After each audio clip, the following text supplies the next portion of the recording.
সাহাবীরা বললেন, ইয়া রাসূলুল্লাহ, তাহলে বুঝলাম কুরবানি করলে কি লাভ, কুরবানিটা কি? আল্লাহ নবী জবাব দিলেন, সুন্নাতু আবিকুম ইব্রাহিম, কুরবানি হলো তোমাদের জাতির পিতা সাইয়্যিদুনা ইব্রাহিম আলাইহিস সালাতু ওয়াস সালামের সুন্নাহ। সুবহানাল্লাহ। কুরবানিটা হলো কি? তোমাদের জাতির পিতা সাইয়্যিদুনা ইব্রাহিম আলাইহিস সালাতু ওয়াস সালামের সুন্নাহ।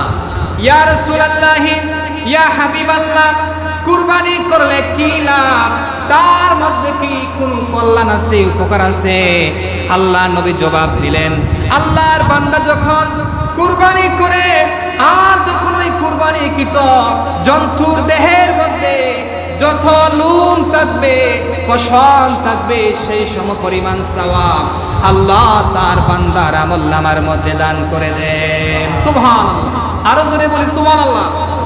শুধু তাই নয়, আল্লাহর হাবিব বলেন, কিয়ামতের দিন আল্লাহ পাক যখন বান্দার আমলনামা মিজানের পাল্লার মধ্যে দাঁড় করাবেন, এমন সময় দেখা যাবে ওই কুরবানিকৃত জন্তুর দেহের মধ্যে যত হাড্ডি ছিল, হাড় ছিল, ওইগুলাকে আল্লাহ নেকি বানায়া, ওইগুলাকে আল্লাহ পাক নেকি বানায়া দাড়ি পাল্লার মধ্যে দাঁড় করাবেন।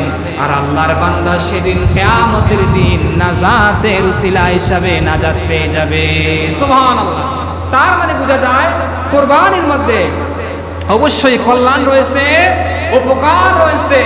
আর কুরবানির মাধ্যমে বান্দা আল্লাহ বিরু হয়, খোদা বিরু হয়, আল্লাহর সন্তুষ্টি অর্জন করে।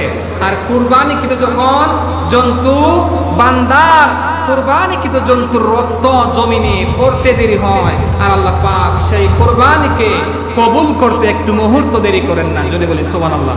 আল্লাহ পাক যেন আমাদের সকলকে আল্লাহ বিরু, খোদা বিরু হওয়ার তৌফিক দান করেন। আমরা সবাই বলি আমিন। আরো জোরে বলি আমিন।